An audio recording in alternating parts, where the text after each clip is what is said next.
พระโชติกะเถระแรงอธิษฐานสำลิดผลบุญคุ้มครองทรัพย์พุทธสมัยแห่งพระพุทธเจ้าโคตมะของพวกเราอดีตอัปราชิตาข้าบดีนั้นมาเกิดในสกุลเศรษฐีในกรุงราชคฤห์มารดาตั้งครรภ์นานถึง9 เดือนในเวลาคลอดตอนกลางคืนอาวุธต่างๆก็เกิดแสงสว่างขึ้นทั่วเมืองแม้แต่เสื้อผ้าที่สวมใส่ร่างกาย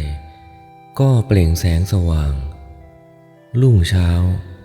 เศรษฐีผู้เป็นบิดาของทารกมีกำหนดต้องเข้าเฝ้าพระเจ้าพิมพิสารพอดีพระราชาเห็นเศรษฐีแล้วตรัสถามว่าเมื่อคืนเกิดแสงอัศจรรย์ขึ้นอาวุธและเสื้อผ้าเกิดแสงสว่างโพลงขึ้นทั่วพระนครท่านเศรษฐีพอจะบอกได้ไหมว่าเหตุใดจึงเป็นเช่นนั้นเศรษฐีทูลว่าข้าพระองค์ทราบเหตุนั้นอยู่จึงตรัสถามว่าเกิดอะไรขึ้นทูลว่าเมื่อคืนมีทาสของพระองค์คนหนึ่งเกิดในเรือนของข้าพระองค์เด็กคนนั้นมีเดชคือมีบุญมากอาวุธจึงเกิดแสงสว่างทั่วพระนครพระเจ้าข้าพระราชาตรัสถามว่าเด็กจะเป็นโจรหรือทูลว่าไม่ใช่โจรพระเจ้าข้าเขาเป็นคนมีบุญได้สั่งสมอภินิหารไปมากพระเจ้าข้าพระเจ้าพิมพิสารทรงสดับถ้อยคำของเศรษฐีผู้เป็นบิดาทารกแล้วทรงยินดีว่าในอนาคตเราจะเห็นปาฏิหาริย์ของเด็กคนนี้พระนครของเรามีผู้มีบุญมาเกิดน่ายินดีนักตรัสแก่เศรษฐีว่าท่านควรเลี้ยงดูเขาไว้ให้ดีเราจะให้ค่าน้ำนมเลี้ยงดูเขาวันละ1,000เศรษฐีทูลรับว่านับเป็นพระกรุณาพระเจ้าข้าเมื่อถึงวันตั้งชื่อหมู่ญาติจึงตั้งชื่อทารกนั้นว่าโชติกะผู้กระทำแสงสว่างตามนิมิตที่อาวุธและเสื้อผ้าเกิดแสงสว่างทั่วพระนครเด็กชายโชติกะเจริญเติบโตขึ้นเป็นหนุ่มแล้วเศรษฐีเห็นว่าลูกชายสมควรจะมีภรรยาจะได้มีบุตรไว้สืบสกุลจึงว่าจ้างช่างให้ปลูกเรือนใหม่ให้เขาขณะที่พวกช่างเริ่มปรับพื้นที่เพื่อจะปลูกเรือนอยู่นั้นพระแท่นบรรดุกำพลศิลาอาสน์ที่ประทับนั่งของท้าวสักกะเทวราชเกิดความร้อนขึ้นท้าวสักกะทรงรู้สึกแล้วใคร่ครวญว่าเกิดอะไรขึ้นก็ทรงทราบว่าเศรษฐีกำลังให้ช่างปรับพื้นที่เพื่อจะปลูกเรือนให้กับนายโชติกะแล้วทรงดำริว่าโชติกะไม่ควรจะอยู่ในบ้านที่มนุษย์สร้างให้เราควรจะไปที่นั่นไปเนรมิตปราสาทให้เขาอยู่อาศัยทรงแปลงพระองค์มาปรากฏเป็นช่างไม้ตรัสถามพวกเขาว่ากำลังทำอะไรกันอยู่พวกช่างตอบว่าเรากำลังปรับพื้นที่จะปลูกบ้านให้นายโชติกะท้าวสักกะตรัสว่าไม่ต้องปรับพื้นที่หรอกโชติกะไม่ควรจะอยู่ตรงนี้แล้วทอดพระเนตรหาทำเลที่อยู่ก็พบภูมิประเทศแห่งหนึ่งมีพื้นที่ประมาณ16 กรีษะทรงใช้เทวานุภาพทำพื้นที่นั้นให้เป็นภูมิภาคราบเรียบดุจวงกสิณทรงเนรมิตปราสาทรัตนสูง7 ชั้นผุดขึ้นจากพื้นดินปรากฏสูงตระหง่านอยู่กลางพื้นที่16 กรีษะนั้นจากนั้นทรงเนรมิตกำแพงรัตน7ล้อมรอบปราสาทไว้ทั้งหมด7 ชั้นแต่ละกำแพงจะมีซุ้มประตูให้ผ่านเข้าออกได้เพียง1 ประตูดังนั้นกำแพงมี7 ชั้น จึงมี7 ประตูทรงเนรมิตต้นกลาประพฤกษ์ขึ้น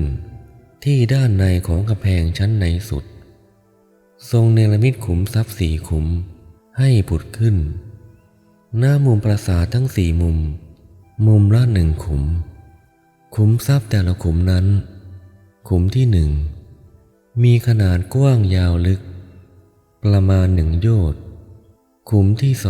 2ขนาด3 คาวุธขุมที่3ประมาณครึ่งโยชน์ขุมที่4ขนาด1 คาวุธ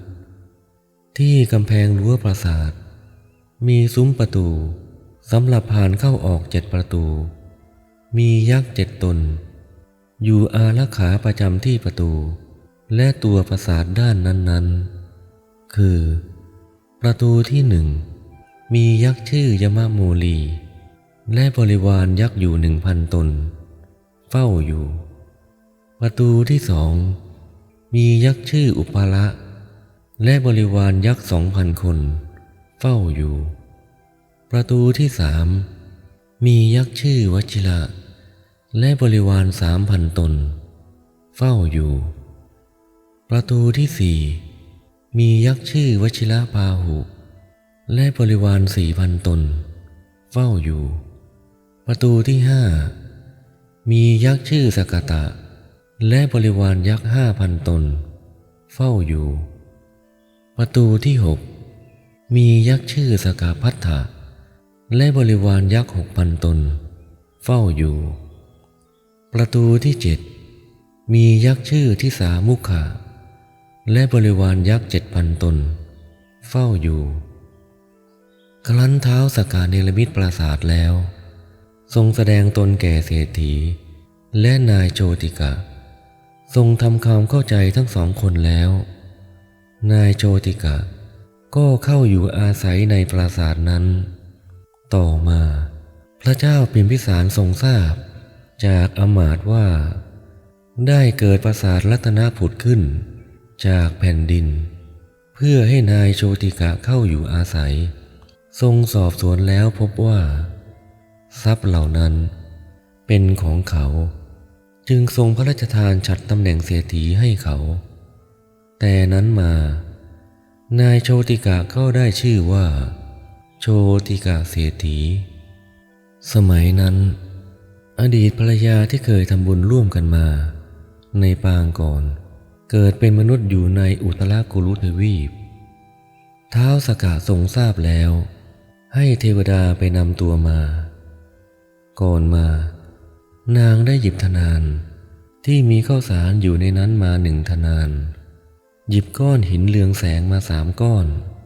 และแก้วมณีทำแสงสว่างอีกจำนวน1โชติกะเศรษฐีอยู่ร่วมกับภรรยาชื่อสตุลกายาดำรงอาชีพอยู่ด้วยข้าวสารและอาศัยก้อนหินที่มีแสงนั้นหุงข้าวคือเมื่อเทข้าวสารในธนานลงในหม้อข้าวก็จะมีข้าวสารใหม่อยู่เต็มในธนานนั้นอีกนำก้อนหินเรืองแสง3 ก้อนนั้นวางเป็นเตาไฟตั้งหม้อข้าวลงบนก้อนหินก็จะมีแสงไฟความร้อนทำให้ข้าวสุกข้าวสุกแล้วความร้อนก็จะหายไปและทั้งสองก็จะวางภาชนะลงบนก้อนหินนั้นแล้วปรุงอาหารอย่างอื่นๆท่านว่าหากนำเกวียนมา100 เล่มแล้วเทข้าวสารในธนานลงใส่เกวียนเหล่านั้นเกวียนก็จะเต็มทุกเล่มเกวียนโดยที่ในธนานก็ยังมีข้าวอยู่เต็มเหมือนปกติยามราตรีพวกเขาไม่ต้องจุดประทีปเลยเพราะมีแสงสว่างจากแก้วมณีที่ภรรยานำมา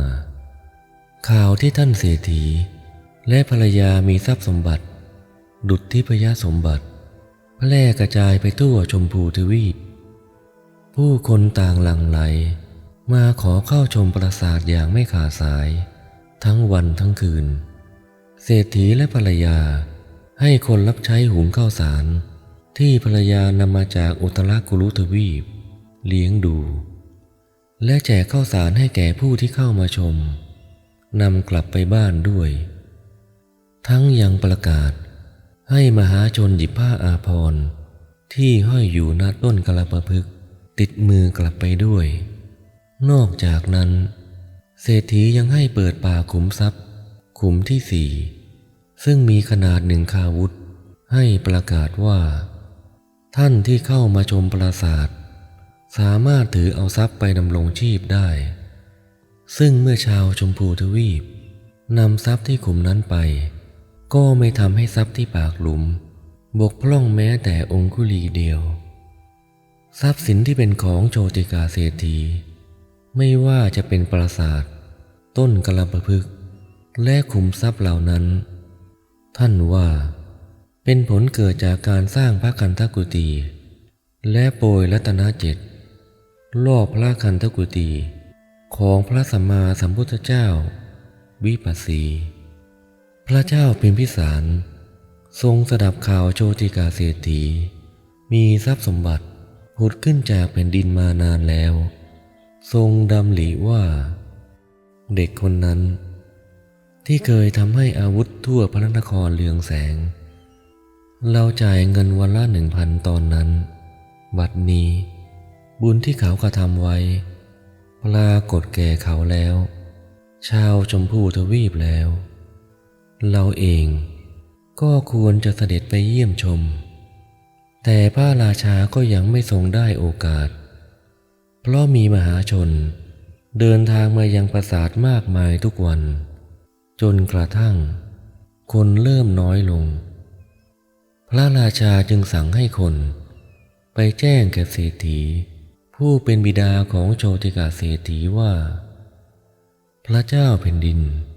จะเสด็จมาเยี่ยมชมปราสาทเศรษฐีแจ้งให้บุตรชายทราบแล้วถึงวันเสด็จพระเจ้าพิมพิสารเสด็จออกแต่เช้าตรู่พร้อมด้วยพระราชโอรสคืออาชาสตูราชกุมารและข้าราชบริพารจำนวนมากถึงซุ้มประตูแรกนางทาสีผู้ทำหน้าที่กวาดขยะยื่นมือให้พระราชาทรงจับพระราชาทรงเข้าพระทัยว่าหญิงคนนี้เป็นภรรยาของเศรษฐีจึงไม่ทรงจับนางทาสีที่ประจำซุ้มประตูทั้ง7ต่างยื่นมือให้ทรงจับแต่ไม่ทรงจับเลยเพราะเข้าพระทัยว่าเป็นภรรยาของโชติกาเศรษฐีเมื่อถึงบันไดปราสาทแล้วโชติกาเศรษฐียืนต้อนรับเสด็จอยู่เขาถวายบังคมแล้วขยับมายืนด้านหลังแล้วทูลว่าขอเดชะ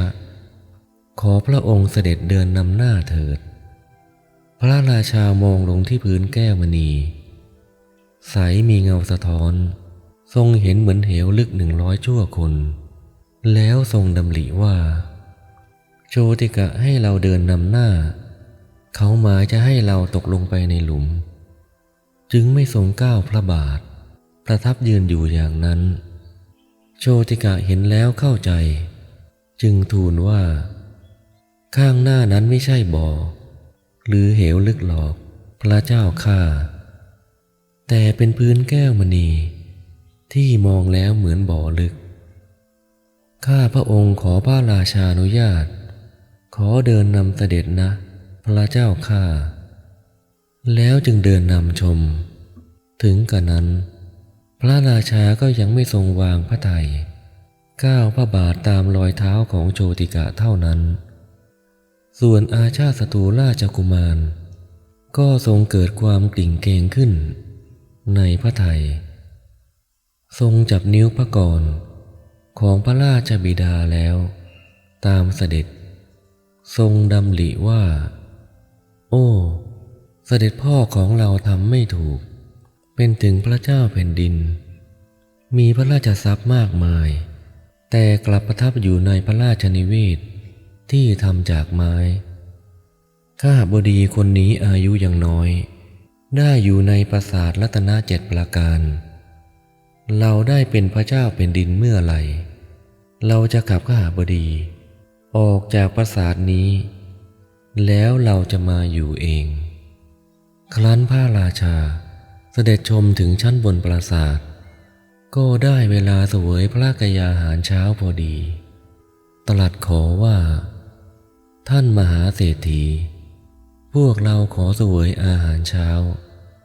ที่บนปราสาทนี้เลยนะโชติกาเศรษฐีทูลว่าข้าพระองค์ทราบล่วงหน้าแล้วจึงได้เตรียมพระกยาหารสำหรับถวายพระองค์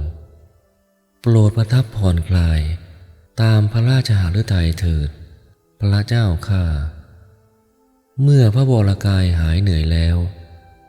ได้โปรดสงสนานตามพระอัธยาศัยก่อนแล้วค่อยเสวยเถิดพระเจ้าข้าพระราชาเสด็จไปทรงสงสนานพระวรกายด้วยน้ำหอม16 ง่อแล้วเสด็จประทับนั่งบนบัลลังก์รัตนะอันเป็นแท่นที่เศรษฐีมีไว้นั่งเล่นภายในมณฑปพวกเจ้าหน้าที่ราชสำนักนำน้ำล้างพระหัตถ์เข้าถวายแล้วนำภาชนะทองคำค่า100,000ใส่ข้าวปลายาตและน้ำมาวางถวายภาชนะทองคำนี้มีความพิเศษคือใส่โภชนะแล้วจะเกิดไออุ่นอยู่เสมอเมื่ออาหารถูกอุ่นไว้ดังนั้นถ้าภาชนะใส่อาหารต่างๆมาวางบนภาชนะทองคำใบล่างสุดนั้นอาหารจะอร่อยบริโภคเพลินครั้นพระองค์ทรงล้างพระหัตถ์แล้วจะทรงเริ่มเสวยเศรษฐีทูลแนะนำว่าข้าแต่สมมุติเทพนี่ไม่ใช่โภชนะ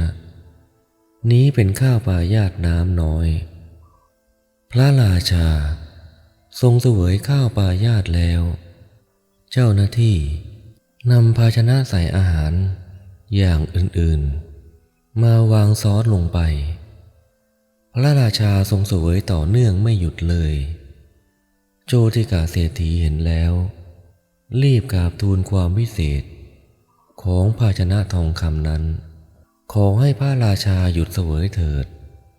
เพราะถ้าไม่หยุดจะทรงมีอันตรายต่อการย่อยอาหารและถ้าเกิดทรงประชวรก็จะเกิดข้อคอรหาว่าพระราชาเสด็จมาเสวยที่ปราสาทแล้วทรงป่วยพระราชาจึงทรงยินยอมหยุดเสวยมื้อนั้นเศรษฐีได้เลี้ยงดูพวกข้าราชบริพารด้วยอาหารอย่างเดียวกับพระราชาและพระราชโอรสเสวยทีเดียวพระราชาประทับนั่งสนทนากับเศรษฐีแล้วตรัสถามถึงภรรยาเศรษฐีทูลว่านางยังไม่ทราบว่าพระองค์เสด็จมาข้าพระองค์จะไปเรียกภรรยามาเข้าเฝ้านะพระเจ้าข้าเศรษฐีเข้าไปหาภรรยาในห้องนอนแจ้งว่าพระราชาเสด็จมาทรงต้องการพบภรรยาภรรยาจึงถามว่าพระราชาคือใครตอบว่าคือคนที่เป็นเจ้านายของเรานางฟังคำอธิบายแล้วไม่พอใจจึงกล่าวว่าพวกเราทำบุญมาตั้งมากมายยังมีคนมาเป็นเจ้านายเราอีกหรือพวกเราคงทำบุญโดยไม่มีศรัทธาจึงมาเกิดในถิ่นที่มีคนเหนือกว่าเราคงเป็นผลทานที่พวกเราให้โดยไม่มีศรัทธาแน่ๆจากนั้นก็ถือพัดใบตาลถวายงานพัดแด่พระองค์ภรรยาเศรษฐีเข้าเฝ้าถวายบังคมแล้วจับพัดถวายงานพัดลมผสมกลิ่นจากภูษาโภคพระเศียรของพระราชากระทบเข้าที่ดวงตาไม่คุ้นกับแสงปกติเกิดน้ำตาไหลออกพระราชาทอดพระเนตรเห็นน้ำตาแล้วตรัสว่าท่านมหาเศรษฐีภรรยาของท่านคงมีความรู้น้อยคงเกรงว่าพระราชาจะไม่ยึดสมบัติของสามีกระมังท่านจงปลอบใจ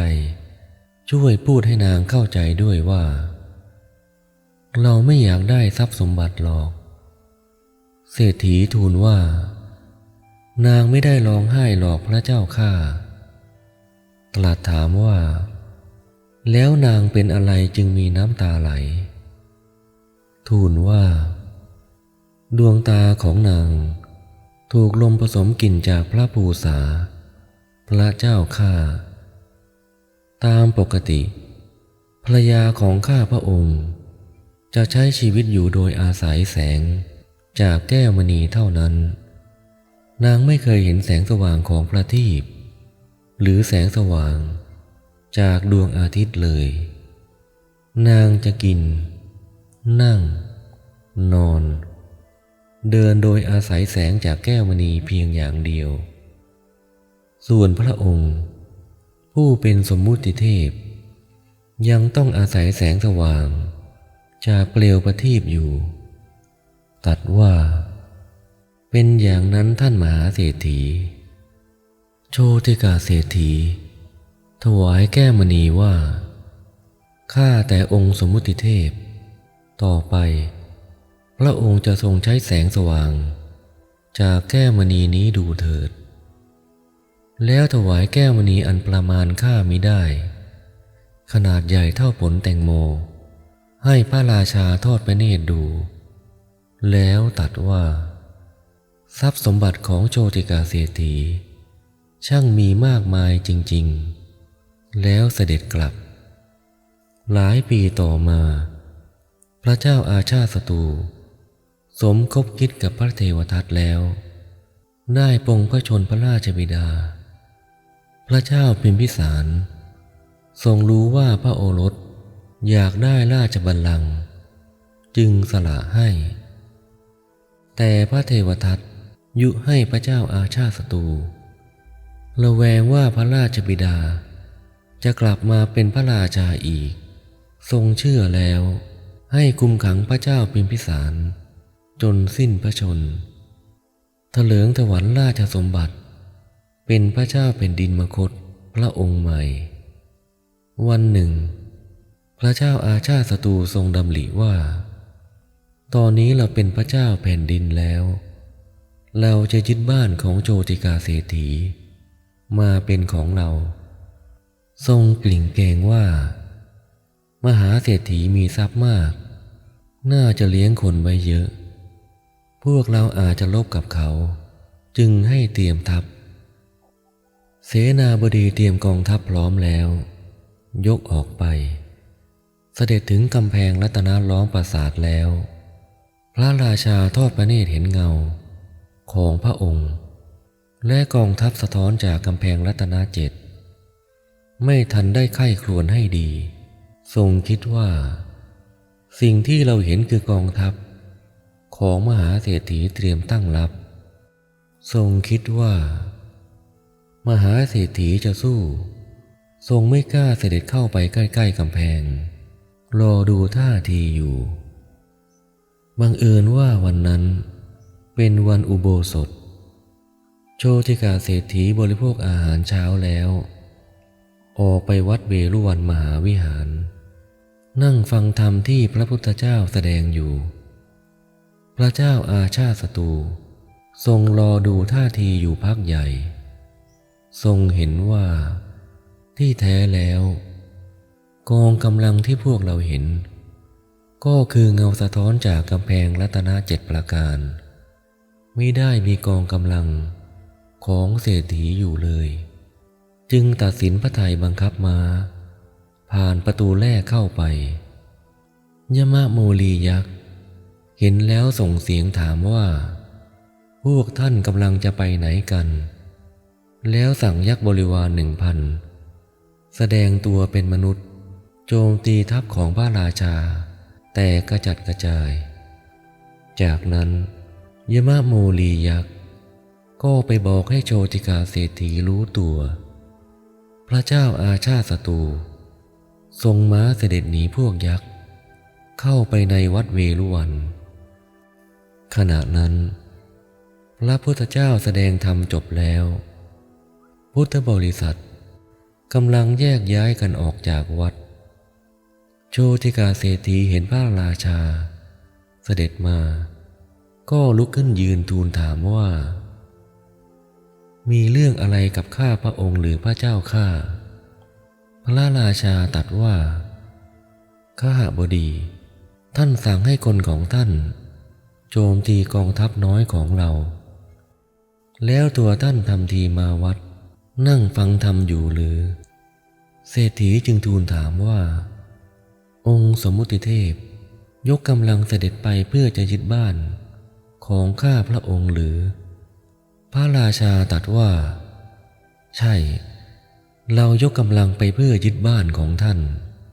เศรษฐีทูลว่าข้าแต่สมมุติเทพถ้าหม่อมฉันไม่เต็มใจยกให้ใคร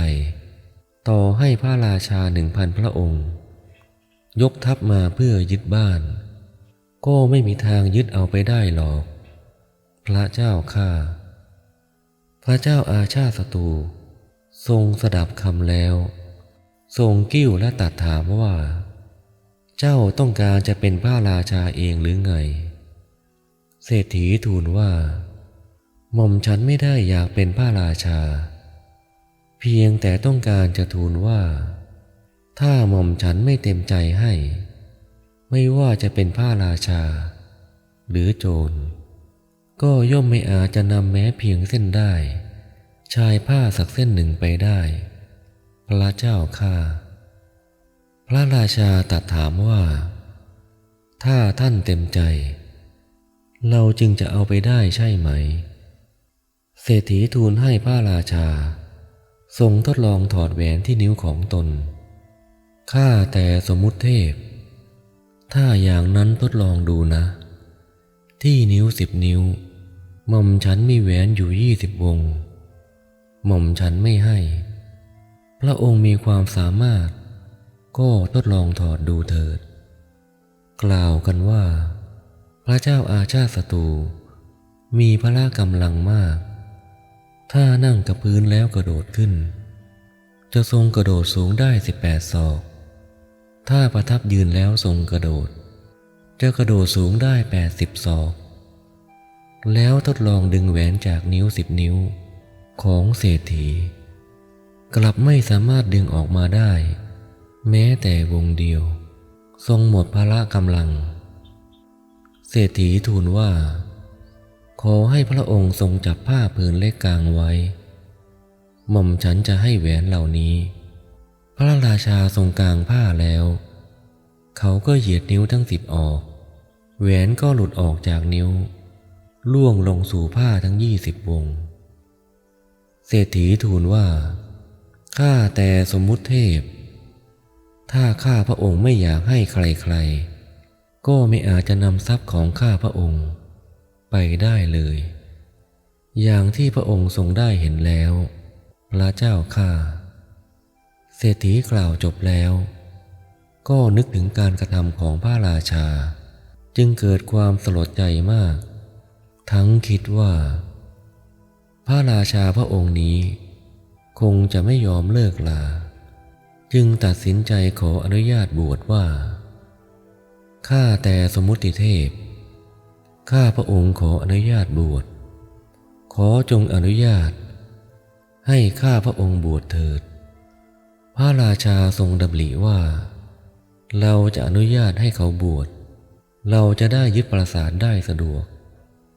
จึงตรัสว่าจงบวชเถิดข้าบดีแล้วเสด็จออกจากวัดไปฝ่ายโชติกาเศรษฐีเมื่อแยกกับพระราชาแล้วได้ไปหาบิดามารดาขออนุญาตแล้วเข้ามาเข้าเฝ้ากราบทูลขอบวชกับพระพุทธเจ้าบวชเป็นพระโชติกะบำเพ็ญเพียรอยู่ไม่นานก็ได้บรรลุพระอรหัตผลหลังจากนั้นทรัพย์สมบัติต่างๆที่น่าอัศจรรย์ทั้งหมดก็อันตรธานไปส่วนภรรยาคือนางสกุลกายาก็มีหมู่เทวดานำตัวกลับไปยังอุตรกุรุทวีปตามเดิม